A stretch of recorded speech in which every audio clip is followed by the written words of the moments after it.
கர்த்தருடைய பரிசுத்த நாமத்திற்கு ஸ்தோத்திரம். நம்ம இன்னைக்கு சங்கீதம் 63வது அதிகாரத்தை நம்ம இன்னைக்கு தியானிக்க இருக்கிறோம். சங்கீதம் 63 ஜெபத்தோடு இந்த செய்திக்குள்ளே கடந்து செல்வோம். கிருபையே உன்னை நாள் வரையில் காத்தது என் கிருபையே, கிருபையே பாதையில் கஷ்டம் அணுகிடும் போது பங்கம் வராமல் நான் உன்னை தாங்கினேன். பாதையில் கஷ்டம் அணுகிடும் போது பங்கம் வராமல் நான் உன்னை தாங்கினேன். பலனிந்தன் கரத்தால் தூக்கிய உன்னை நான் என் அன்பினால் உன்னை நிறுத்த, என் அன்பினால் உன்னை நிறுத்த கிருபையே. சோதனையாலே சோர்ந்திடும் போது சொந்தமென நான் உன்னை சந்தித்தேன். சோதனையாலே சோர்ந்திடும் போது சொந்தமென நான் உன்னை சந்தித்தேன். ஜோதியை உன் முன்னே ஜொலித்திட செய்தேனே, ஜெய கீதங்கள் பாட வைத்தேனே, ஜெய கீதங்கள் பாட வைத்தேனே. கிருபையே உன்னை நாள் வரையில் காத்தது என் கிருபையே, கிருபையே. ஏகனாய் நீயம் சஞ்சலத்தாலே எங்கும் போது நண்டை வந்துட்டேன். ஏகனாய் நீயம் சஞ்சலத்தாலே எங்கும் போது நண்டை வந்துட்டேன். ஏற்ற நல் துணையை ஈந்திட்டேன் அல்லோ நான் உன் தந்தை நான் உன்னை விடேனே. கிருபையே உன்னை நாள் வரையில் காத்தது என் கிருபையே, கிருபையே. ஜெயமான பாதை சென்றிட செய்தேன், செப்பமாக வன் கரம் பிடித்தேன். ஜெயமான பாதை சென்றிட செய்தேன், செப்பமாக வன் கரம் பிடித்தேன். ஜெய ஜெய கீதங்கள் துணித்திட செய்தேனே, சேவை செய்யவும் கிருபை தந்தேனே, சேவை செய்யவும் கிருபை தந்தேனே. கிருபையே உன்னை இந்நாள் வரையில் காத்தது என் கிருபையே, கிருபையே. என்றென்றுமாக என் கிருபை காட்ட கொண்டேனே உன்னை மண்ணில் பிரித்தே. என்றென்றுமாக என் கிருபை காட்ட கொண்டேனே உன்னை மண்ணில் பிரித்தே. என் அருமகனே காப்பேனே உன்னை நான் உன் தந்தை நான் உன்னை விடேனே, உன் தந்தை நான் உன்னை விடேனே. இயேசுவின் நாமத்தினாலே ஜெபங்கள் பிதாவே, ஆமென். ஜெயந்தி அக்கா, சம்மதி அம்மா, பிரைஸ் லார்ட். தம்பி எபனேசர், செல்வி அக்கா, ஸ்டாலின் பிரதர், பிரைஸ் லார்ட். இன்றைக்கி நம்ம சங்கீதம் 63வது அதிகாரத்தை தியானிக்க இருக்கிறோம். சங்கீதம் 63வது அதிகாரத்திற்கு திருவுகள் வார்த்தை உங்களுக்கு காட்டும். எப்பயுமே அவங்களுக்கு நான் சொல்லுவேன், எந்த ஒரு அதிகாரத்திலையும் பரிசுத்தாவியானார் ஒரு திருவுகள் வார்த்தையை வைத்திருப்பார். அந்த வார்த்தையை அவர் வெளிச்சம் போட்டு காட்டுவார். அதை நம்ம பிடிச்சிக்கிட்டான்னா அவர் எழுதின நோக்கம் நம்மளால் கண்டுபிடிக்க முடியும். 2வது வசனத்தை வாசிக்கிறேன். 63வது அதிகாரம் 2வது வசனம். இப்படியே பரிசுத்த ஸ்தலத்தில் உம்மை பார்க்க ஆசையாக இருந்து உமது வல்லமையையும் உமது மகிமையும் கண்டேன். இதாங்க வல்லமை, மகிமை, இதுதான் திருவுகள் வார்த்தை. ஆனால் அது எங்கே இருக்குது அப்படின்னு கேட்டிங்கன்னா தேவாலயத்தில் இருக்குது. இதுதான் இந்த கீ வார்த்தை. எனக்கு பாருங்க, பைபிளை நல்லா கேட்டுக்கோங்க. ஆவியானவர் ஒவ்வொருத்தருக்கும் ஒவ்வொரு வெளிச்சத்தை கொடுப்பார். இது எனக்கு கிடைச்ச வெளிக்கும், இது நான் உங்களுக்கு சொல்கிறேன். இன்னொருத்தங்க இது தப்புன்னு சொன்னால் நீங்கள் அவங்களோட ஆர்கியூ பண்ணக்கூடாது. இது நான் பல முறை சொல்லியிருக்கேன். எதனாலன்னா இது ஒரு கான்ட்ரவர்ஷியலான மேட்ருங்க. அது நான் எனக்கு கிடைச்ச விளக்கத்தை நான் சொல்லும்போது உங்களுக்கு அதில் உங்கள் ஆவியில் ஒரு சம்மதம் இருந்தான்னா நீங்கள் அதை ஏற்றுக்கலாம். சரி, செய்திக்குள்ளே போவோம். இதை எப்படி தாவீது இதை புரிந்து கொண்டார் அப்படின்னு கேட்டிங்கன்னா, தாவீது நீங்கள் எப்படி தாவீது ஆண்டுடைய மகிமையையும் வல்லமையும் நீங்கள் பார்த்தீங்க கேட்டானா அவர் சொல்லுவார், அது உங்களுக்கு தெரியாதுங்க பிரேமா அக்கா, பிரைஸ் லார்ட், சம்மதி அம்மா, அது எப்படி அப்படின்னு அவர்கிட்ட கேட்டிங்கன்னா அவரும் நம்மளை காட்டுவார். 1 சாமுவேல் 17வது அதிகாரம் 49வது வசனம். 1 சாமுவேல் 17:49. வல்லமைனா ஃபோர்ஸ். ஆண்டவர் சும்மா இருக்க மாட்டாங்க, அவருடைய தம்முடைய வல்லமையை காட்டுவார். அதனால் அவர் மகிமைப்படுவார். புரியுதாங்க? ஆண்டவர் தன்னுடைய வல்லமையை காட்டுறாரு. அந்த வல்லமை வெளிப்பட்டதுனால நீங்கள் அவருடைய மகிமையை பார்க்கலாம். பைபிள் ஃபுல்லாக அப்படி தான் இருக்குது. இதை நான் ஒரு சம்பவத்தை உங்களுக்கு காட்டுறேன். 1 சாமுவேல் 17வது அதிகாரம் 49வது வசனம். தன் கையை அடப்பத்களை போட்டு அதிலிருந்து ஒரு கல்லை எடுத்து கவனிலே வைத்து சுழற்றி பெலிஸ்தருடைய நெற்றி பட எறிந்தான். அந்த கல் அவன் நெற்றியிலே பதிந்து போனதுனாலே அவன் தரையிலே முகங்குப்புற விழுந்தான். இதாங்க வல்லமை எப்படி மகிமையாக மாறுது. இப்போ வசனம் என்ன சொல்லுதுன்னு கேட்டிங்கன்னா, கோலியாத்து அவளை ஹைட்டாக இருக்கான், தாவீது குட்டியாக இருக்கார். இவர் கல்லை எறிகிறார். கல்லை எறிஞ்சானா நெத்தியில் பட்டா, இந்த நெத்தியில் பட்டவொன்னே இவன் பின்னாடி விழணுமா முன்னாடி விழணுமா நீங்கள் சொல்லுங்கள். யாராவது இப்படி ஊற்றுறாங்க, டப்புன்னு நீங்கள் அடிக்கிறீங்க, அவன் பின்னாடி விழுவானா முன்னாடி விழுவானா? பின்னாடி விழுவான். ஆனால் பைபிள் என்ன சொல்லுது? அவன் தரையிலே முகங்குப்புற விழுந்தான். தாவீது பார்த்துருப்பார். டாடா ஆண்டவர் பின்னாடி இருந்து இவன் புடையில் ஒரு போடு போட்டாரியா, போட்டனால இவன் முன்னாடி விழுந்துட்டான், நான் அடித்த கல்லுனாலாம் கிடையாது அப்படின்னு சொல்லி தாவீதுக்கு தெரிஞ்சிருச்சு. அதுக்கப்புறம் அப்படியே வல்லமை எப்படி மகிமையாக மாறிடுச்சுனா, இந்த தாவீதை ராஜாவாக்கிட்டார். அதனால தான் தாவீதால் என்ன சொல்ல முடியுது அப்படின்னு கேட்டிங்கன்னா, ஆண்டவரே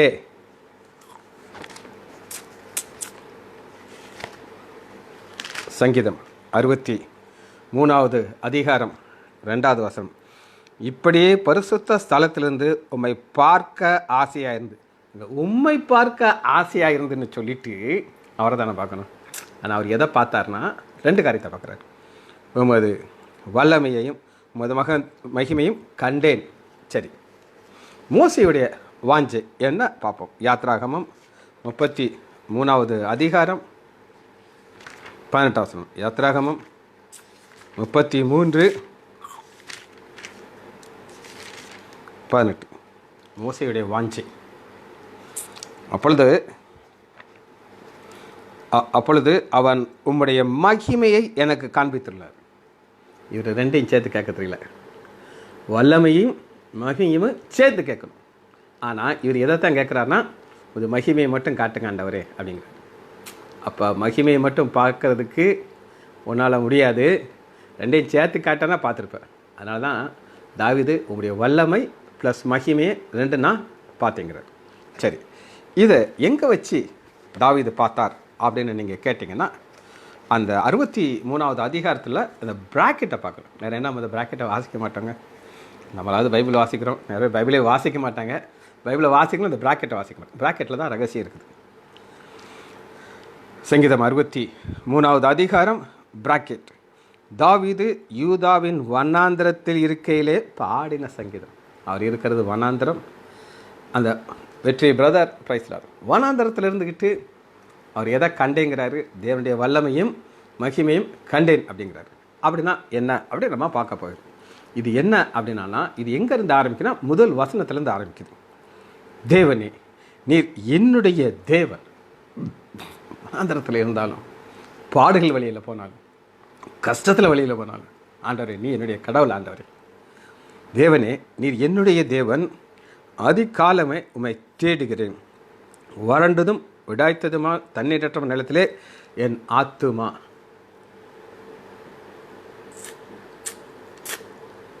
எஸ் தம்பி, கரெக்டாக போட்டிருக்கேன். அழகாக இங்கிலீஷில் இருக்காயா. எபனேசர் பின்னாடி அடித்தார், அதனால் முன்னாடி விழுந்துருக்கு. நெத்தியில் கல்லுங்கிறது முன்னாடி அடித்தானா அவன் எப்படி விடணும், இப்படி பின்னாடி விடணும். ஆனால் ஆண்டவர் பின்னாடி அடிச்சுனா முன்னாடி விழுந்துட்டான். நல்லா தம்பி எபனேசர் இதெல்லாம் ஃபாலோ பண்ணி உங்களுக்கெல்லாம் புரிஞ்சுக்கிட்டானா அதாங்க ஒரு போதகருக்கு ரொம்ப சந்தோஷம். ஏன்னா இது உலக பிரகாரமான காரியம் கிடையாதுங்க. இது பரத்துலேருந்து வரணும், ஆவியானவர் கொண்டு வரணும். இது எனக்கு கொடுத்தாரு, உங்களுக்கு கொடுத்துருக்காரு. தம்பி நல்லா புரிஞ்சுக்கிட்டார். ரைட். அப்போ நல்லா கேட்டுக்கோங்க. இங்கே என்ன பார்க்குறோம்னா, என் ஆத்துமா. இதாங்க அந்த ஆத்துமா ஆண்டவரோடு இருக்கிற உறவு கட்டாகவே இல்லைங்க. இதுதான் முக்கியமானது. அப்போ அந்த வல்லமையும் மகிமையும் பார்க்கணுன்னா, வனாந்தரத்தில் இருந்தாலும் அவர் உங்களுடைய ஆண்டவர்.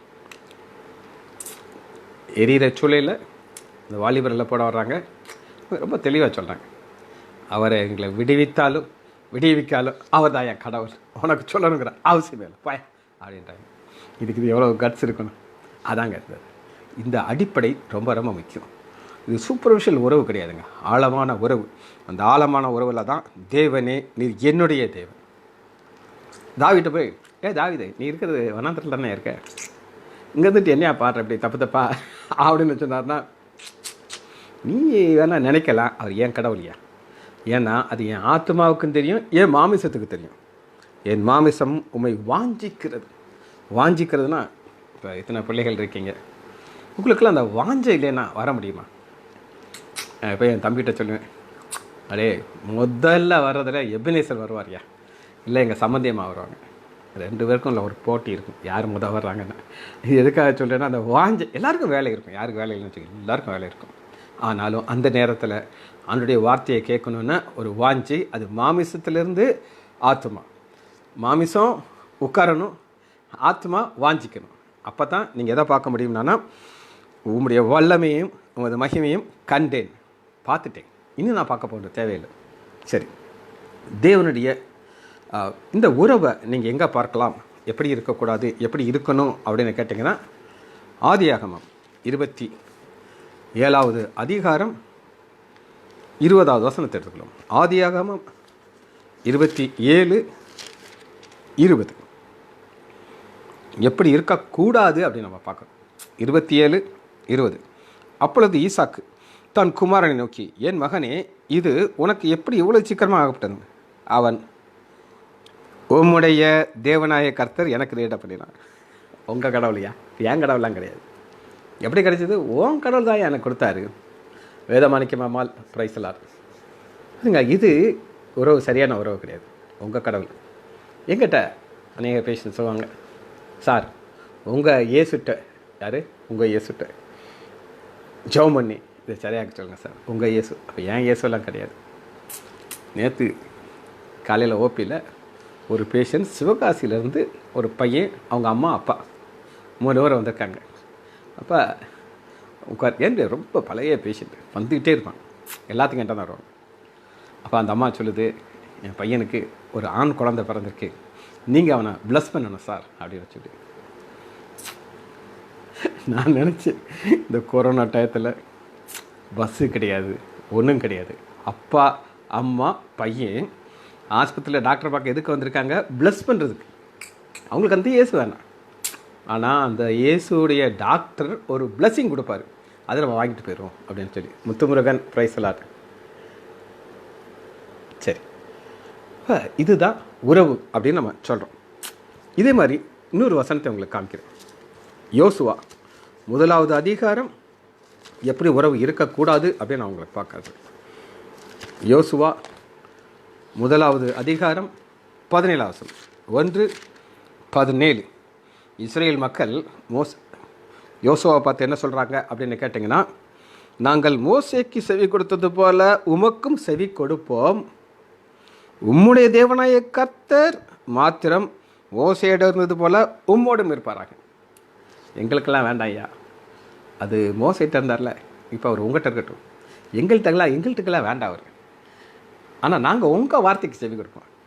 இது தவறான ஒரு தாவீது உறவுக்கும் இந்த உறவுக்கும் ஒரு வித்தியாசம் இருக்குது, இதை நீங்கள் புரிஞ்சுக்கிடணும். இது மோஸ்ட் இம்பார்ட்டன்ட். சரி, அடுத்து நம்ம வல்லமையை எங்கே பார்ப்போம் அப்படின்னு கேட்டிங்கன்னா, அதுக்கு பதில் நம்ம பார்க்க போயிடும். 63வது அதிகாரம் 2வது வசனம், சங்கீதம்.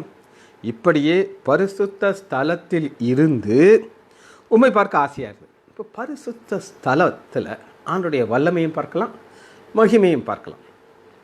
அதனால தான் இதை நீங்கள் எப்படி புரிந்து கொள்ளலாம் அப்படின்னு கேட்டிங்கன்னா, 1 ராஜாக்கள் 9வது அதிகாரம், 1 ராஜாக்கள் 9:2.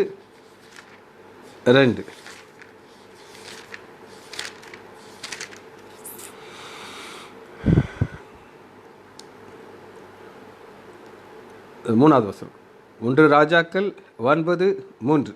கடைசியில் பாருங்கள், இந்த ஆலயத்தில் என் நாமம் என்றென்றைக்கும் விளங்கத்தக்காதாக அதை பரிசுத்தமாக்கிறேன், என் கண்களும் என் இருதயமும் என்னாலும் அங்கே இருக்கும்.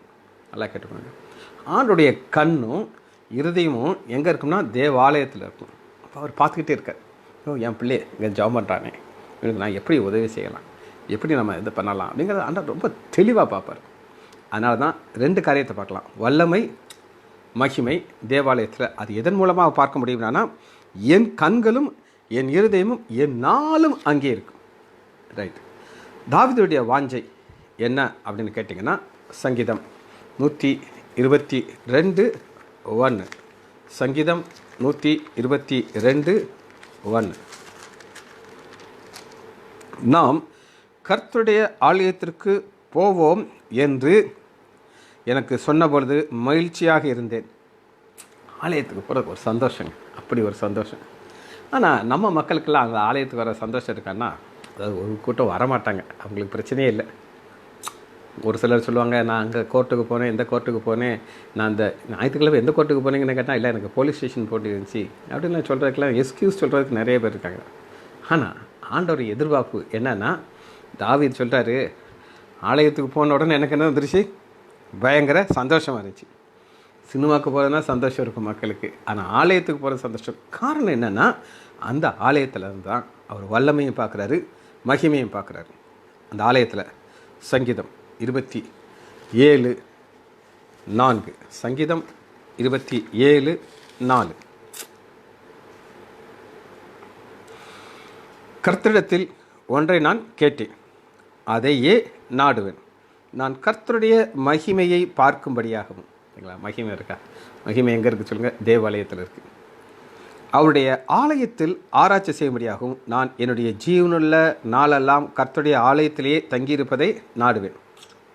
தம்பி எபனேசர், இல்லை உனக்கு சொன்னா நீ மட்டும் கிடையாது, நீ இங்கிலீஷ் பைபிள் வச்சுருப்ப. ஸ்டாலின் நிறையா பைபிள் வச்சுருக்காரு. இங்கிலீஷ் பைபிள் எடுத்து பார்த்தீங்கன்னா அந்த மகிமைக்கு என்ன போட்டிருக்குன்னா, பியூட்டி ஆஃப் லார்ட் அப்படி போட்டு. எப்பவுமே மகிமை வல்லமை சேர்ந்தா அது பியூட்டி, அழகு. இப்போ ஒரு யுத்தத்தில் ஜெயிச்சிட்டு ஒருத்தர் வர்றாரு, ஒரு ஸ்போர்ட்ஸில் இந்தியாவுக்கு ஒரு கோல்டு மெடல் ஒருத்தர் வாங்கிட்டு வராரு. வரும்போது அவர் நடை எப்படி இருக்கும், அப்படி ஸ்டைலாக, இந்த தேசத்தை பேரையே நான் தான் காப்பாற்றினேன், ஒரு மெடல் இல்லாமல் இருந்துச்சு, ஒரு கோல்டு மெடல் நான் வாங்கி கொடுத்தேன் அப்படிங்கிற போது அந்த நடையே வித்தியாசம். ஜான் பின்னி பிரைஸ் லார்ட். ஸ்டாலின் மாதிரி இவர் ஒரு டிரைவருங்க, ஸ்டாலின் பிஆர்சி டிரைவர், ஜான் பின்னி ஒரு எஸ் ஐயா பியூட்டி ஆஃப் லார்ட். பார்த்தீங்களா, தம்பி உடனே செய்திருவார். அப்போ பியூட்டி ஆஃப் த லார்டை தான் நம்ம எதுவுமே இங்கிலீஷ் பைபிளில் கொஞ்சம் ஒரு பார்த்துக்கிட்டோம், தப்பு கிடையாது. நமக்கெல்லாம் பேசிக்காக சில நாலேஜ் இருக்குது. ஏன்னா அது இன்னொரு அழகான ஒரு விளக்கத்தை நம்ம பார்க்கலாம், பியூட்டி ஆஃப் த லார்ட். சரி, இப்போ 7வது வசனத்தை நம்ம பார்க்க போகிறோம். 63வது அதிகாரம் 7வது வசனம். நீர் எனக்கு துணையாக இருந்ததினாலே. பார்த்தீங்களா, அந்த வல்லமையும் மகிமையும் இப்போ என்னதான் மாறிச்சுன்னா துணையாக இருந்ததுனாலே உமது செட்டையின் நிலையிலே களி கூறுகிறேன். ஒரு கதை உங்களுக்கு சொல்கிறேன். கதை சொல்லலைன்னா நீங்களாம் கொஞ்சம் எனக்கு அட்லீஸ்ட் ஒரு பூஸ்டாப். ஒரு ஆழ்ந்த காடு, அதுக்குள்ளே ஒரு சில மக்கள் வாழ்ந்துக்கிட்டு இருக்காங்க. அவங்க ஒரு இனத்தை சேர்ந்தவங்க. அவங்களுக்கு தங்களுக்கு தலைவராக ஒருத்தர் இருப்பார். எப்பவுமே ஒரு கூட்டத்துக்கு ஒரு தலைவர் இருப்பார். அந்த தலைவர் என்ன செய்வார் அப்படின்னு கேட்டிங்கன்னா, அவருக்கு ஒரு பையன் இருப்பான். அந்த பையன் தான் அடுத்து தலைவராக மாறணும். இவங்க அப்பா தான் ட்ரைனிங் கொடுக்கணும். அவர் என்ன செய்வார் அப்படின்னு கேட்டிங்கன்னா, அந்த பையன் ரொம்ப பெரிய பையனாக இருக்க மாட்டான், சின்ன பையனாக இருப்பான். ரொம்ப குட்டியும் கிடையாது, ஒரு 13 வயசு. இந்த பால், அதாவது இன்னும் அந்த அடல்ட் ஆகலை, இந்த மீசை கூட முளைக்காமல் இருக்கும். பார்த்தீங்களா, நாங்களாம் அரைச்சி போச்சு. அந்த ஸ்டேஜில் இந்த பையன் இருப்பான். அவனை கூட்டிகிட்டு காட்டுக்கு டீப்பு ஃபாரஸ்ட்டுக்குள்ளே போயிடுவான். போய், தம்பி நீ இங்கே இருப்பா அப்படின்ட்டு அவன் கையை காலையும் கெட்டி, நீ இங்கனுக்குள்ளே இரு அப்படின்ட்டு கையை கால் கண்ணெல்லாம் கட்டியாச்சு. அப்பாவை காணும். இவன் அழுகிறான், எப்பா என்னை விட்டுட்டு போயிட்டீங்களாப்பான்ட்டு. அது ஒரு சிங்கம் உரிமிட்டு வருது, ஆனால் நின்றுச்சு. ஒரு பாம்பு பார்த்தீங்கன்னா ஒயின சவுண்டுக்கு, பாம்பு சீர சத்தம் கேட்குது, ஆனால் சவுண்டு நின்றுச்சு. இப்படி நைட்டு ஃபுல்லாக இருந்து தம்பி பாருங்க, பைபிளே சைடில் எழுதி வச்சுருக்கேன். இது என்னுடைய எப்பவுமேங்க நான் ஒரு ஊழியக்காரரை நான் பார்த்தேன். அவர் எனக்கு ரொம்ப வேண்டியவர்னா அப்படி ஒரு வேண்டிய ஊழியக்காரர். அவர் சொல்கிறாரு, எனக்கு பைபிள் எழுதினாலே பிடிக்காது அப்படின்னாரு. நான் ஒன்றுமே சொல்லலை. அவர் என்னை வழி நடத்துகிற ஒரு போதகர். ஆனால் நான் ஒன்றும் வாயை திறந்து பேசலை. எனக்கு இது ரொம்ப பிடிக்கும். நான் பைபிள் மேலே எழுதி வச்சுருக்கேன், தம்பி எழுதி வச்சுருக்காரு. ஏன்னா அந்த நேரத்தில் நமக்கு மறந்துடும். ட்வின்ஸ் அப்படின்னு அடிச்சிட்டார் அன்றைக்கி. அது ஐயா அதில் எழுதி வச்சனால சரி. அப்போ அந்த சிறுத்த சத்தம் எல்லாமே இவன் அழுதுகிட்டு கிடக்கான் அந்த பையன். ஏன்பா நீ அம்மாட்டேருந்து கூட்டிகிட்டு வந்தீங்க, ஏன்பாங்கிறான். விடியுது. விடிஞ்சா பார்க்குறான், ஒரு பக்கம் புளி செத்து கிடக்கு, ஒரு பக்கம் பாம்பு செத்து கிடக்கு, எல்லாம் செத்து கிடக்கு. ஆனால் இவன் பார்த்தா அப்பா மேலேருந்து இறங்கி வர்றாரு. எங்கேருந்து? மரத்தில். இந்த பையனை கெட்டி வச்சுட்டு மேலே மரத்தில் போய் உட்காந்துக்கிட்டார். இப்போ அந்த பையனுக்கு அப்பாவை தெரியுமா தெரியாதா? தெரியாது. மேலே இருக்காருன்னு தெரியாது, அவனை பாதுகாக்கிறான்னு தெரியாது. ஆபத்து வரும்போது அந்த ஆபத்து மட்டும் அவன் காதில் கேட்குது, ஆனால் அதை அவனை மேற்கொள்ளலை. அதே மாதிரி தாங்க, நீர் எனக்கு துணையாக இருந்ததுனாலே உமது செட்டை நிலையிலே களி கூறுகிறேன். இதனால் களி கூறுகிறார். வல்லமை இருக்குது, மகிமை இருக்குது. நீர் எனக்கு துணையாக இருக்கிறீர், நீர் என்னுடைய தேவன், என்னை காப்பாற்றுவார். அதில் அவருக்கு பிரச்சனையே கிடையாது. இந்த துணையாக இருந்ததுனால ஒரு சம்பவத்தை உங்களுக்கு நான் காட்டுறேன். 1 சாமுவேல் 23வது அதிகாரம்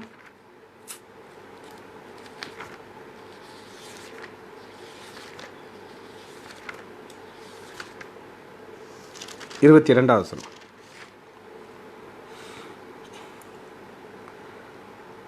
இங்கே என்ன நடக்குதுன்னு உங்களுக்கு ஏற்கனவே தெரியும். உங்களுக்கு இருந்தாலும் நான் சொல்லிடுறேன். சவுல் தாவீதை விரட்டிட்டு வர்றாரு. ஒரு பெரிய படையே தேடிட்டு வருது. யாரை? ஒரு சிங்கிள் நபரை. இவர் அவருடைய கூட்டாளிகளோட தப்பிச்சு போயிட்டே இருக்கார். இப்போ ஒரு மலை இருக்குதுங்க. மலையில் எந்த பக்கம் தாவீது வந்துட்டு இருக்கார் தெரியாது, அந்த பக்கம் சவுல் வரான்ட்டு. செல்வி ஹெட் டீச்சர் பிரைசலாட் ஆமாம். அப்போ இன்னொரு பக்கத்தில் சவுல் வர்றார், ஒரு பக்கம் தாவீது. 2 பேரும் பார்த்தாச்சு, ஒரே போடு. ஏன்னா இந்த நேரத்துக்காண்டி அவர் அலாலன்னு அலைஞ்சிட்ருக்காரு காட்டு வழியா. அந்த நேரம் ஒரு செகண்ட் தாங்க, ஒரு செகண்டில் முடிஞ்சிடும். அந்த நேரத்தில் தேவனுடைய வல்லமையையும் மகிமையும் தாவீது பார்க்குறார். எப்படி பார்க்குறாரு பாருங்கள். 26லேருந்து வாசிக்கிறேன். சவுல் மலையின் இந்த பக்கத்திலும் தாவீது மனுஷர் மலைகளும் அந்த பக்கத்திலும் நடந்து வந்தார்கள். சவுலுக்கு தப்பிப்போக தாவீது தீவிர்த்த போது சவுலும் அவன் மனுஷரும் தாவீதையும் அவன் மனுஷரும் பிடிக்கத்தக்கதாக என்ன பிடிச்சாச்சே, ஓட வேண்டியதான். இதுக்காகத்தான் காத்துக்கிட்டு இருக்காரு.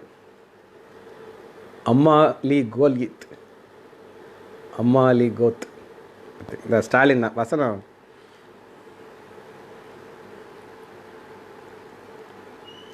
ஒரு செகண்டில் என்ன செய்ய பாருங்க, முடிச்சுருவாங்க. ஆனால் என்ன நடந்தது அப்படின்னு கேட்டிங்கன்னா, அந்த சமயத்தில் 27 வசனம் பாருங்க. அந்த சமயத்திலே ஒரு ஆள் சவுலிடத்திலே வந்து, நீ சீக்கிரமாக வாரும், பெலிஸ்தியர் தேசத்தின் மேலே படையெடுத்து வருகிறார்கள். அதனால் சவுல் தாவீதை பின்தொடர்கிறதை விட்டுவிட்டு பெலிஸ்தியரை எதுக்கும்படி போனான். ஆதலால் அந்த இடத்துக்கு சேலா அம்மாலி கோத் என்று பேர் ஸ்டாலின் போட்டார். இதெல்லாம் எதுக்காக நம்ம பார்க்குறோம்னா, இதெல்லாம் நான் உட்காந்து யோசிச்சு பார்ப்பேன். இப்போ நீங்கள் ஒரு ஊருக்கு போகிறதுனா பெட்டிக்கிட்டேலாம் எடுத்து தெரிஞ்சுக்கும் போதவே தெரியும் எங்கே போகிறோன்ட்டு. கடைசி நேரத்தில் கூட கிளம்பும் போது லேட் ஆகிடும். நிறைய நேரம் மக்கள் ட்ரெயினை மிஸ் பண்ணியிருக்கீங்க. ஆனால் ஒரு பெரிய யுத்த மக்கள் அவங்க பெலிஸ்தியர் தேசத்துலேருந்து இங்கே வரணும். வந்தாச்சு. அடுத்து இன்றைக்கி நம்மகிட்ட செல்ஃபோன் இருக்குதுங்க. எங்கே போனாலும் யார் எங்கே இருக்கீங்க, எந்த முக்கில் இருக்கலாம், நான் பாருங்கள், எல்லாம் கனெக்ட் பண்ணிடலாம். ஆனால் அன்றைக்கி செல்ஃபோனும் கிடையாது, ஒன்றும் கிடையாது. ஆனால் கரெக்டாக தாவீதை போடுற நேரத்தில் நியூஸ் வருது. அதனால தான் தாவீது சொல்கிறாரு, உடைய செட். அதனால தான் தாவீதால் என்ன சொல்ல முடியுது அப்படின்னு நீங்கள் கேட்டிங்கன்னா, 63வது அதிகாரம் 7வது வசனத்தில், நீர் எனக்கு துணையாக இருந்ததுனால, அந்த துணையாக இல்லைன்னா ஒரு செகண்டில் சவுல் போட்டு தள்ளி போயிடுவார். அதனால தான் இந்த ஒரு வாஞ்சையை தாவீதுக்கு எப்படி ஒரு உணர்வு இருந்துச்சு அப்படின்னு கேட்டிங்கன்னா எடுத்துக்கொள்ளுமா. ஏசாயா 55வது அதிகாரம் 13வது வசனம். இது ஸ்பெஷலாக தாவீது கொடுத்த ஒரு கிருபைங்க. அது பைபிள் அப்படி தான் சொல்லுது. ஏசாயா 55வது அதிகாரம் 3வது வசனம். உங்கள் செவியை சாய்த்து என்னிடத்தில் வாருங்கள், கேளுங்கள், அப்பொழுது உங்கள் ஆத்மா பிழைக்கும். ஆனால் அந்த ஆத்மாவுக்கு வாஞ்சை இருக்கணும். தாவீதுக்கு அந்த வாஞ்சை, தாவீதுக்கு அருளின நிச்சயமான கிருபைகளை உங்களுக்கு, பார்த்தீங்களா, இப்போ யாருக்கு வருது? நமக்கு. அங்கே தாவீதுக்கு கொடுத்தாரு பார்த்தீங்களா, அதை இப்போ யாருக்கு கொடுப்பேங்கிறாரு? நமக்கு. அதில் நம்முடைய ஆத்மா ஆண்டவர் மேலே வாஞ்சியாக இருக்கும். அப்பொழுது தான் இந்த ஆசீர்வாதம் நமக்கு கிடைக்கும், நிச்சயமான கிருபை. அதனால தான் தாவீதால் ஒரு ஜெபம் பண்ண முடிஞ்சது. அது என்ன ஜெபம் அப்படின்னு கேட்டிங்கன்னா, சங்கீதம் 17:8. சங்கீதம் 17:8. கண்மணியை போல என்னை காத்துரு. ஆபத்து இருக்குதுங்க, நல்லா தெரியும், எங்கேருந்து வரும்னு தெரியாது. ஆனால் உங்கள் வேலை ஆண்டவரே, என்னை நீங்கள் கண்ணின் மணியை போல் காத்திருக்கும். சரி, இப்போ சங்கீதம் 17:7 வாசிப்போம். சங்கீதம் 17:7. உம்மை நம்புகிறவர்களை அவர்களுக்கு விரோதமாக எழும்புகிறீர்கள் என்று உமது வலது கரத்தினாலே தப்பிவித்து ரட்சிக்கிறவரே. அவருக்கு ஒரு ஆண்டவர் ஒரு பேரை கொடுத்தாரு. தாவீது ஆண்டவருக்கு என்ன பேர் கொடுத்துருக்காருன்னா, ரட்சிக்கிறவரே. சரிங்க. ஒரு பெண் என்னை காண்கிறவரை நான் கண்டேன் அப்படின்னு சொல்கிறாங்க. சரியா? என்னை காண்கிறவரை நான் கண்டேன். அந்த பெண்ணுடைய பேர் யாரை போட போகிறா? ஆன்சர் போடலாம். எப்பவுமே சின்ன சின்ன கொஸ்டின்ஸ் கேட்பேன்.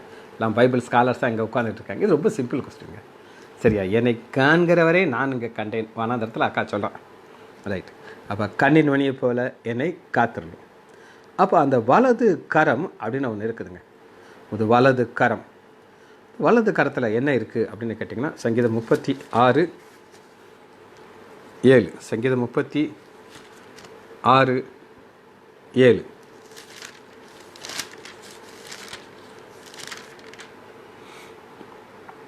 தேவனே, உம்முடைய கிருபை எவ்வளவு அருமையானது.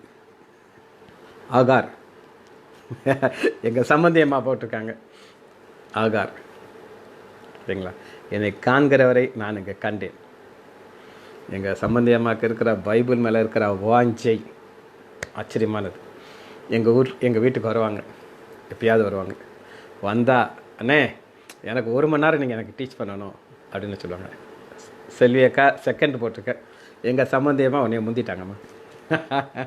எனக்கு இந்த பைபிளில் வாஞ்சியாக இருக்கவங்கள பார்த்தா, எஸ் தம்பி போட்டார் ஆகார். சரி, எல்லோரும் பைபிள் மேலே வாஞ்சியாக இருக்கிறவங்க எங்கள் சம்பந்தியமாக வந்தாங்கன்னா என்கிட்ட சொல்லுவாங்க, அண்ணே 1 மணி நேரம் எனக்கு நீங்கள் சொல்லித்தரோம். அப்புறம் காலையில் அப்புறம் சொல்லுவாங்க, சாயங்காலம் ஒரு 1 மணி நேரம் எனக்கு சொல்லிக் கொடுத்துறீங்களா அப்படின்னு கேட்பாங்க. இப்போ பாருங்கள், நம்ம டெய்லி வசனத்தை நம்மளால் ஷேர் பண்ண முடியுது. இது ஆண்டவர் கொடுக்குற பெரிதான கிருபை. 4வது வசனத்தை நம்ம பார்க்க போயிடும். 63:4. என் ஜீவனுள்ள மற்றும் நான் உம்மை துதித்து உமது நாமத்தை சொல்லி கையெடுப்பேன். உம்மை துதித்து, மரண வாசலிருந்து என்னை தூக்கியிருக்கிறேன். சங்கீதம் அங்கே ஒரு பேர் தாங்க. அந்த பைபிள் ஸ்காலர்ஸோடு உட்காந்து வசனங்களை கேட்கும்போது அது ஒரு பெரிய ஆச்சரியமாக இருக்கும்.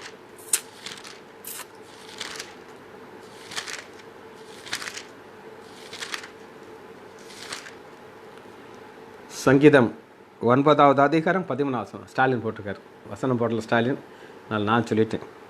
சங்கீதம் 9:13 தான் அந்த வசனத்தை ஸ்டாலின் போட்டிருக்காரு. ரைட். என் ஜீவனுள்ள மட்டும் அப்படின்னு ஒரு லிமிட் இருக்குதுங்க. ஜீவனுள்ள மட்டும் ஆண்டவர் நம்மளை எதுக்காக உண்டாக்கியிருக்காருனா, நம்மளை அவரை துதிக்கிறதுக்கு. இந்த ஜனத்தை எனக்கென்று நான் தெரிந்து கொண்டேன், இவர்கள் என் துதியை சொல்லி வருவார்கள். அந்த துதியை தான் இவர் சொல்கிறார். என் ஜீவனுள்ள மட்டும் நான் உம்மை துதித்து உங்களுடைய நாமத்தை சொல்லி கையெடுப்பேன். மணிசாம் பிரதர், இது என்ன அப்படின்னு நீங்கள் கேட்டிங்கன்னா, ஜீவனுள்ள மட்டும் இது இவருடைய நம்பிக்கை, இவருடைய வல்லமை என்ன அப்படின்னா, ஆண்டவரே என்னை நீங்கள் பாதுகாக்கணும். ஆண்டவர் பாதுகாத்தாரா அப்படின்னு நீங்கள் கேட்டிங்கன்னா, எஸ், இதுவரை அவரை பாதுகாத்தார்னா வாசிப்போமா? 1 ராஜாக்கள் 1வது அதிகாரம் 1வது வசனம் பார்ப்போம். 1 ராஜாக்கள் 1வது அதிகாரம் 1வது வசனம்.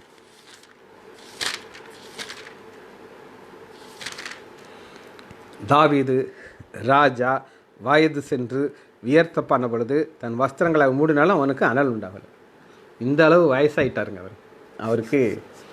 நல்லா கேட்டுக்கோங்க. ஆண்டோடைய வல்லமையும் பார்த்துருக்காரு, மகிமையும் பார்த்தார்.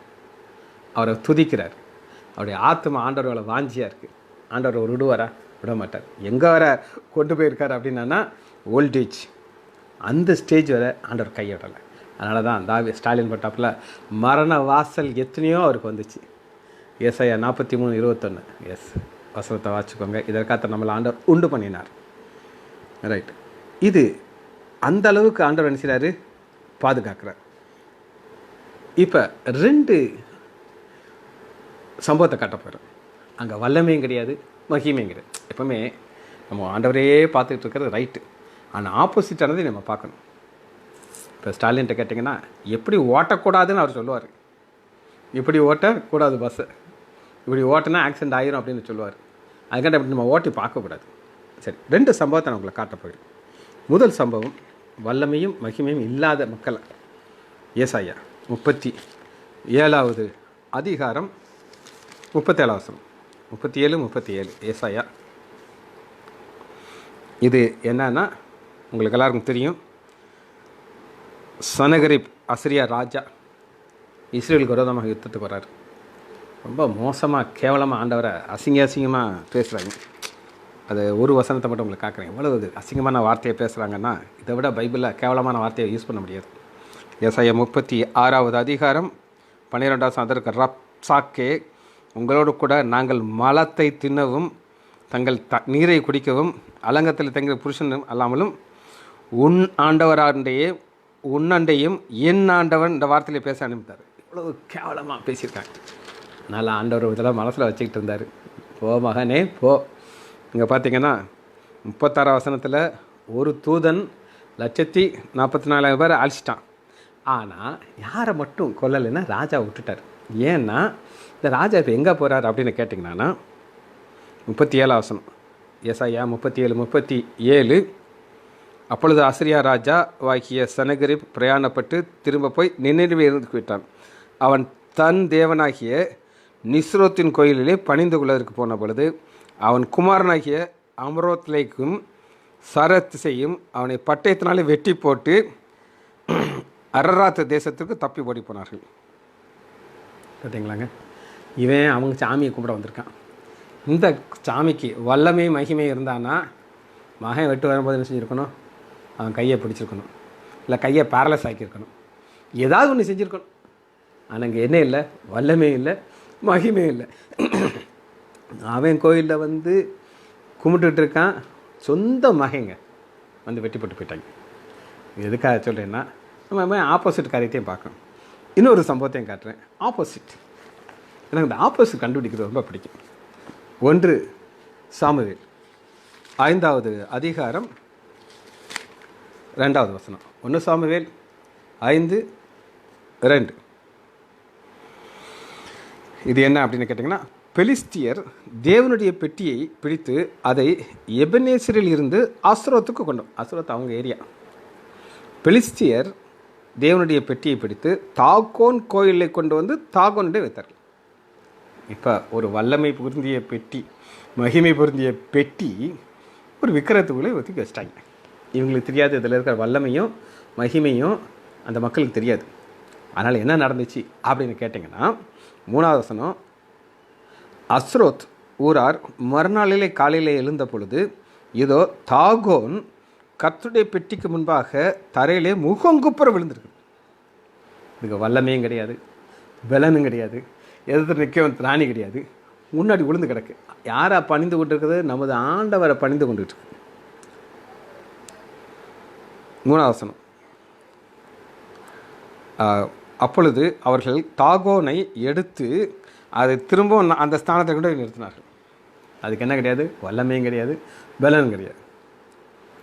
அவர்கள் மறுநாள் காலையிலே வந்த பொழுது இதோ தாகோன் கர்த்தருடைய பெட்டிக்கு முன்பாக தரையிலே முகங்குப்புற விழுந்து கடந்ததில்லாமல் தாகோனுடைய தலை 2 கை வாசலை உடைபட்டுக்கிறது. தாகோன் உடல் மாத்திரம் மீதியாச்சு.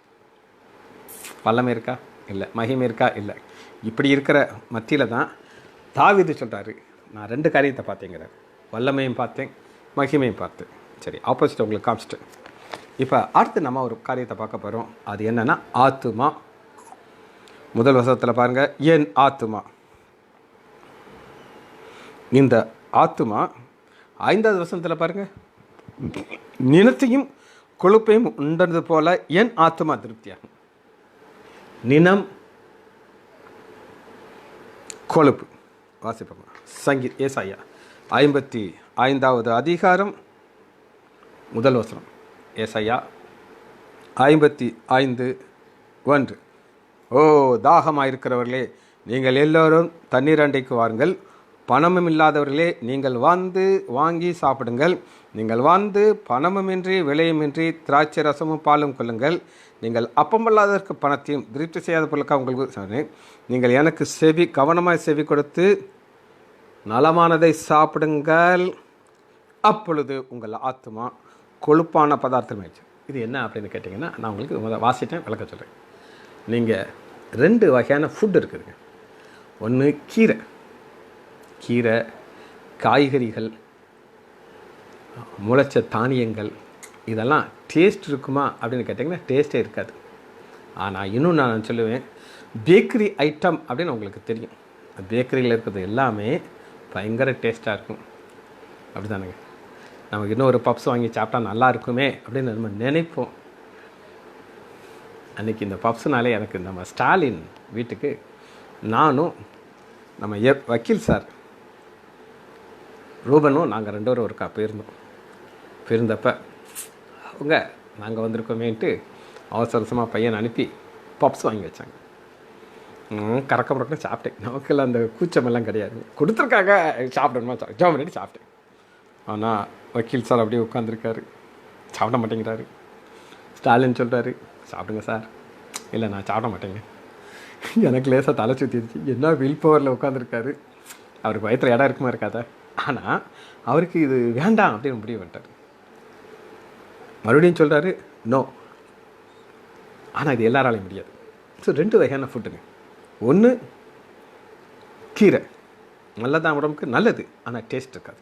ஆனால் இங்கே நம்ம என்ன பார்க்குறோம்னா, நலமானதை சாப்பிடுங்கள், அப்பொழுது உங்கள் ஆத்துமா கொழுப்பான. இப்போ நம்ம காலையில் ஒருக்கா சந்திக்கிறோம், சாயங்காலம் ஒருக்கா சந்திக்கிறோம், திங்கக்கிழமை சாயங்காலம் ஒருக்கா சந்திக்க போகிறோம்.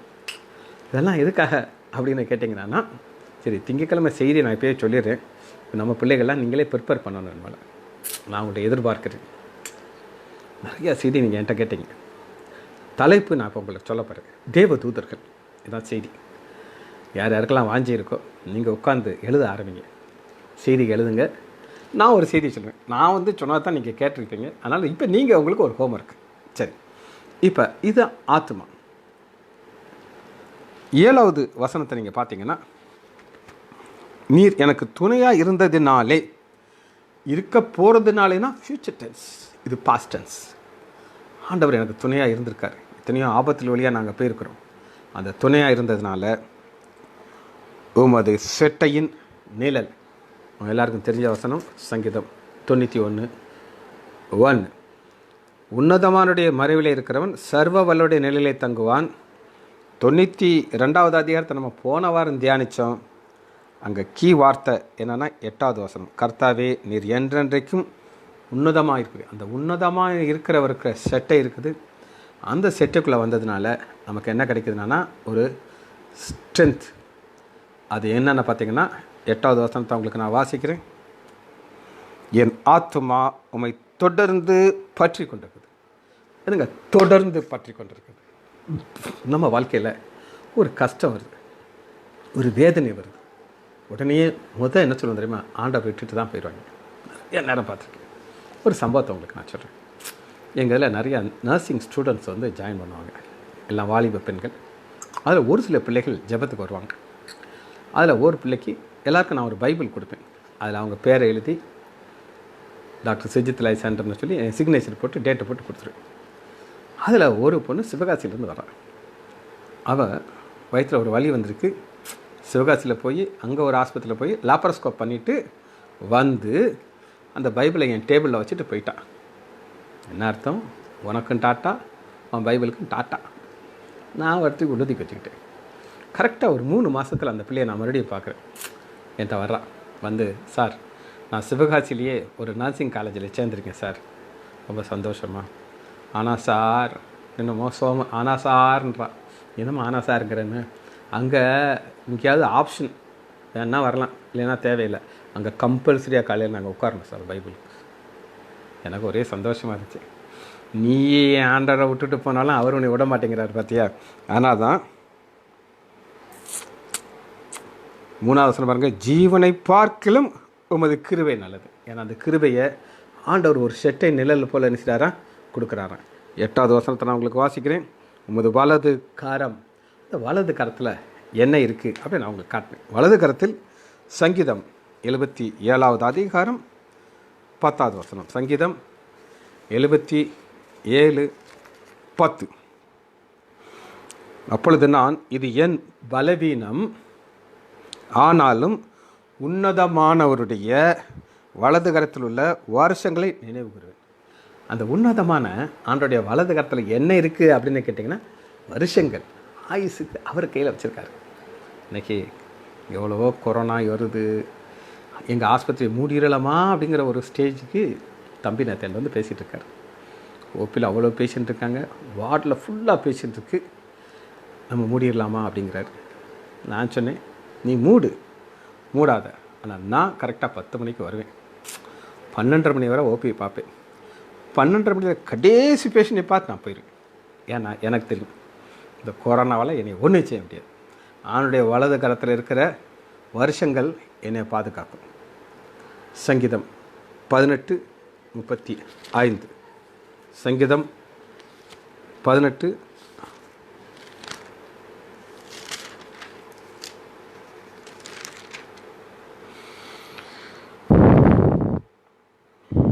உம்முடைய ரட்சிப்பின் கேடகத்தை எனக்கு தந்தீர், உமது வலது கரம் என்னை தாங்குகிறது. இந்த வலது கரத்தில் ஆயுஸ் வச்சுருக்காரு. அந்த ஆயுஸை எப்படி நமக்கு கொடுக்குறாருன்னா அவருடைய கரத்தினால தாங்கி கொடுக்குறாரு.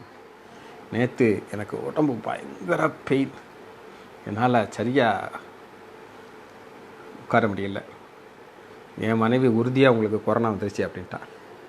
நான் ஒன்றும் சொல்லலை, படுத்துங்குனேன். 2 மாத்திரையை கொடுத்தா சாப்பிட்டேன். நான் நோலாம் சொல்ல மாட்டேன், நாங்களாம் பெரிய பெந்தோகஸ்காரலாம் கிடையாது, கொடுத்தா வாங்கிடு. இன்றைக்கி காலையில் நான் எந்த போல் எழுந்திரிச்சேன், என்னுடைய ரொட்டீன் ஆரம்பித்தேன், வசனம் சொல்கிறேன். எனக்கு காய்ச்சலும் இல்லை, ஒன்றும் இல்லை. காரணம் அவருடைய வலது கரம் அது என்ன செய்தனா, உடைய காரணியம் என்னை பெரியவனாக்கும், என் கால்கள் வலுவாதபடிக்கு நான் நடக்கிற வழியை அகலமாற்றுகிறேன். இது ஆண்டோடைய வல்லமை மகிமையை நம்ம இப்படித்தான் பார்க்க போகிறோம். சரி, இது தேவன். ஆனால் கண்டிஷன் என்னென்னா, ஆத்மா தேவனை பற்றி கொண்டிருக்க வேண்டும். 9வது வசனத்தை நான் உங்களுக்கு வாசிக்கிறேன். 63வது அதிகாரம் 9வது வசனம். என் பிராணனை அழிக்க தேடுகிறீர்களோ பூமியின் தாழ்விரங்களே இறங்குவார்கள். ஒரு கூட்டம் தாவீதுடைய பிராணனை அழிக்க வகை தேடிக்கிட்டே இருக்குது. ஆனால் ஆண்டவர் 1 ராஜாக்கள் 1வது அதிகாரம் 1வது வசனத்தில் வயசாகி அவரால் எத்தனை ஷீட்டு போட்டாலும் நடிக்கிட்டு கிட்டுன்னு அந்தளவுக்கு அவரை காப்பாற்றினார். அதுக்கப்புறம் வச்சுருக்க முடியாது. இதுதான் ஆண்டோடைய வல்லமை. இதை நம்ம எப்படி நம்ம பார்க்கலாம் அப்படின்னு கேட்டிங்கன்னா, பூமியின் தாழ்விடங்களே இறங்குவார்கள். பழைய ஏற்பாட்டு காலத்தில் பார்த்திங்கன்னா தாழ்விடத்தில் இறங்குகிறத எப்படி பார்க்கலாம்னா, லூக்கா 16:23.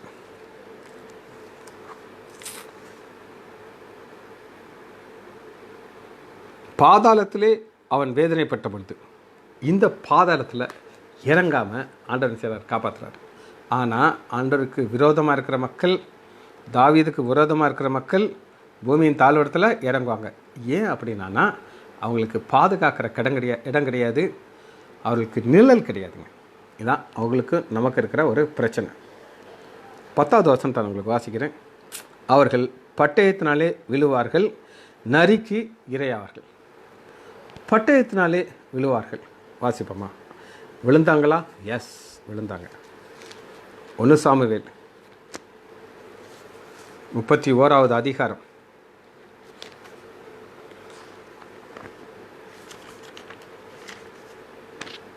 5வது வசனம். சவுல் செத்து போனதையும் 4வது வசனத்தில் கடைசியில் பாருங்கள், என்னை குத்தி போடு என்றான். அப்பொழுது ஆயுததாரி மிகவும் பயப்பட்டதினாலே அவன் செய்ய மாட்டேன் என்றான். அப்பொழுது சவுல் பட்டயத்தை நட்டு அதன் மேலே விழுந்து செத்தான். சவுல் செத்து போனதை அவன் ஆயுதரை கண்டபொழுது அவனும் பட்டயத்தை விழுந்து அவனும் செத்து போயிட்டான். எந்த சவுல் தாவீதை கொலை செய்யணும்னு தேடிட்டே இருந்தானோ இங்கே அவர் சொன்ன மாதிரி நடந்துருச்சு பாருங்கள். அவர்கள் பட்டயத்தினாலே விழுவார்கள், நரிக்கு இரையாவார்கள். நரி என்ன செய்யும்? சாப்பிட்டுட்டு போயிடும். நரிக்கு தெரியுமா இது தாவீதுன்னு தெரியுமா, சவுல்னு தெரியுமா? ஆனால் இந்த நரிங்கிறதுக்கு ஒரு ஆவிக்குரிய அர்த்தம் இருக்குது. எப்பவுமே இந்த ஆவிக்குரிய அர்த்தங்கிறது ரொம்ப முக்கியமானது. அதை நம்ம பார்க்கணும். உன்னத பாட்டு எடுத்துக்கொள்ளுங்க. 2வது அதிகாரம் 15வது வசனம். உன்னத பாட்டு 2:15. திராட்சை தோட்டங்களை கெடுக்கிற குழி நரியும் சிறு நரியும் வாக்குப்படிங்க. இந்த திராட்சை தோட்டங்கிறது சபை. இந்த சபையில் இந்த நரி உள்ளே வந்து எல்லாத்தையும் கெடுத்துப்படும். அப்போ அது வந்துச்சுன்னா இந்த சபைக்கு இருக்கிற வல்லமையும் பேரும் மகிமையும் பேரும். அதனால் அதை நம்ம பிடிக்கணும், உள்ளே விட்டுறக்கூடாது. சரி, சவுல் என்ன செய்தார் அப்படின்னு கேட்டிங்கன்னா, தாவீதை கொலை செய்கிறதுக்கு எத்தனையோ முயற்சி பண்ணார். ஆனால் எல்லாத்துலேயும் ஆண்டவர் காப்பாற்றி கடைசி ஸ்டேஜ் வரை அவரை பார்த்து வச்சுருந்தார். 16வது வசனம் நம்ம பார்த்து முடிக்க இருக்கிறோம். ராஜாவோ தேவன் பேரில் களி கூறுவார். இங்கே நம்ம ஆண்டவராகி இயேசு கிறிஸ்துவை பார்க்குறோங்க. ராஜாவோ தேவனிடத்திலே களி கூறுவார். அவர் பேரிலே சத்தியம் பண்ணுகிற யாவரும் மேன்மை பாராட்டவர்கள், பொய் பேசுடைய வாய் அடைக்கப்படும். இந்த ராஜாவோ யார்? வாசிப்போமா? சங்கீதம் 2வது அதிகாரம் 6வது வசனம். நான் என்னுடைய பரிசுத்த பர்வதமாகிய சியோன் மீதிலே என் ராஜாவை அபிஷேகம் பண்ணி. சரிங்களா? கடைசியில் ஆண்டவராகிய இயேசு கிறிஸ்து நம்ம பார்க்குறோம். இன்றைக்கி ஆண்டவராகிய இயேசு கிறிஸ்து தம்முடைய வல்லமையையும் மகிமையும் நமக்கு காட்டுகிறார். இன்றைக்கி மட்டும் காத்தாடாங்க, வழி நடத்தினார். இனி நம்மளை என்ன செய்வார்? காப்பாற்றுவார். அந்த ராஜா யார் அப்படின்னு பார்த்தீங்கன்னா, இன்றைக்கி இருக்கிற ராஜா ஆண்டவராகிய இயேசு கிறிஸ்துக்கு என்ன ஒரு கட்டளை கொடுத்தார் அப்படின்னு கேட்டிங்கன்னா, சங்கீதம் 110வது அதிகாரம் 1வது சங்கீதம் 37:14. எங்கள் இன்றைக்கெல்லாம் நம்ம சம்பந்தியமார்கள் எல்லாரும் ரொம்ப ஆக்டிவாக இன்வால்வ் இருக்காங்க, சந்தோஷமாக இருக்குது. 37வது அதிகாரம் 14வது வசனம். எஸ், இவங்க ஒரு பைபிள் டீச்சர், அதனால் அவங்க அழகாக ஒரு வசனத்தை போட்டாங்க. சிறுமையும் எளியமானலை மடிக்கவும் செம்மையான மார்க்கத்தரை விழ பண்ணவும் துன்மார்க்கன் பட்டயத்தை உருவி. துன்மார்க்கன் பட்டயத்தை உருகிறான், ஆண்டவர் அந்த பட்டயத்து மேலே அவனை அவளை வச்சுட்டார். ரொம்ப சந்தோஷம் பிரேமாக்கா. ரைட், இப்போ நம்ம ராஜாவை நம்ம பார்க்க போகிறோம். சங்கீதம் 110வது அதிகாரம் 2வது வசனம். சங்கீதம் 110:2-1. கர்த்தர் என் ஆண்டவரை நோக்கி, நான் உம்முடைய சத்துருக்களை உம்முடைய பாதபடியாகி போடும் வரை நீருடைய வலது வருஷத்தில் உட்கார். இதான் ஆண்டவராகி இயேசு கிறிஸ்து செய்தாங்க. வல்லமை மகிமை. இந்த வல்லமை இருந்துச்சு அவருக்கு. யார் மேலே வல்லமை இருந்துச்சு? சத்ரு மேலே வல்லமை இருந்துச்சு. அந்த வல்லமையை அவர் செய்து முடிச்சுட்டு மகிமையாக பிதாவுடைய வலது வருஷத்தில் அமர்ந்திருக்கிறார். இனிமேல் நம்ம ஒரு செய்தியை வசனத்தோடு எப்படி இணைத்து பார்க்கணும்னு தெரியும். அதான் வெளிச்சத்தை கிடைக்கும். நல்லா கேட்டுக்கோங்க. திரும்ப நான் உங்களுக்கு சொல்கிறேன், ஆண்டவராகி இயேசு கிறிஸ்துக்கு என்ன வல்லமை இருந்தது அப்படின்னு கேட்டிங்கன்னா, சத்ரு மேலே வல்லமை இருந்துச்சு. சாத்தானை சிலுவையிலே ஜெயிச்சார். எப்படி? உயிர்த்தெழுதல் மூலமாக. சாத்தா என்ன நினச்சா, ஆண்டவராக இயேசு கிறிஸ்து சிலுவையில் அரைஞ்சா சொல்லி முடிஞ்சதுன்னு. ஆனால் அவனுக்கு தெரியாது 3ஆம் நாள் ஒரு உயிரோடு வருவார்னு சொல்லி. அது வல்லமை மகிமை. இதனால் அவர் யார் அப்படின்னு கேட்டிங்கன்னா, வெளிப்படுத்துதல் 19வது அதிகாரம் 12வது வசனம். ராஜா 19:12. அவருடைய கண்கள் அக்னி ஜுவாலையை போல் இருந்தது. அவருடைய சிரசின் மேல் அநேக கிரீடங்கள் இருந்தது. ஏன் அநேக கிரீடங்கள் இருந்தது அப்படின்னு கேட்டிங்கன்னா, எல்லா ராஜாக்களும் தங்கள் கிரீடத்தை கொண்டு வந்து ஆண்டுடைய பாதத்தில் வைக்கிறாங்க. அதையும் உங்களுக்கு நான் காமிச்சிட்டேன். வெளிப்படுத்துதல் 21வது அதிகாரம் 24வது வசனம். ரட்சிக்கப்படுகிற ஜனங்கள் அதன் வெளிச்சத்திலே நடப்பார்கள். பூமியின் ராஜாக்கள் தங்கள் மகிமையும் கனத்தையும் அதற்குள்ளே கொண்டு வருவார்கள். அவங்க அதை கிரீடத்தை கொடுக்குறாங்க. இது எங்களுக்கு தேவையில்லை, நாங்கள் ராஜா கிடையாது, நீங்கள் தான் ஆண்டவரே ராஜா அப்படின்னு சொல்லி. அநேக கிரீடங்கள் இருந்தன, இது ராஜா. 21வது வசனத்தை வாசிக்கிறேன். 19:21 வெளிப்படுத்துதல். மற்றவர்கள் குதிரையின் மேல் ஏறினவருடைய வாயிலிருந்து புறப்படுகிற பட்டயத்தினாலே கொல்லப்பட்டார்கள். இது ஆறுமகாதன் யுத்தம். ஆண்டவராகிய இயேசு கிறிஸ்துடைய வாயிலிருந்து ஒரு பட்டயம் வருது. அந்த பட்டயத்தை செய்கிறாங்க. இனி நம்ம பார்க்க போகிற நம்ம வாழ்க்கையில் தாவீது சொன்னது போல் வல்லமையும் மகிமையும் நம்ம காணணும். மோசே சொன்னதா போல் எனக்கு மகிமையை மட்டும் காட்டுங்க ஆண்டவரே, அது போதும் நம்ம சொல்லக்கூடாது. இது பிரிக்க முடியாத ஒரு காரியம். ஜெபிச்சு முடிப்போமா? மகா இரக்கமும் கிருபையுமுள்ள பிதாவே, நம்ம துதிக்கிறோம் ஐயா. சங்கீதம் 63வது அதிகாரத்திற்குள்ள ஆழத்திலே நீர் எங்களை அழைத்து சென்றீர் ஐயா. இந்த வார்த்தையில் நாங்கள் அனுபவித்தோம் ஐயா. வல்லமை மகிமை தொடர்ந்து நாங்கள் தியானித்து இதன் மூலமாக புதிய ஆசீர்வாதத்தை நாங்கள் பெற்றுக்கொள்ள போகிறதுக்காக நன்றி ராஜா. அந்த பிள்ளைகள் ஒவ்வொருவரையும் என் ஆண்டவராகிய இயேசு கிறிஸ்துவின் நாமத்தினாலே ஆசீர்வதிக்கிறேன். இயேசுவின் நாமத்தினால் ஜெபங்களின் பிதாவே, ஆமென்.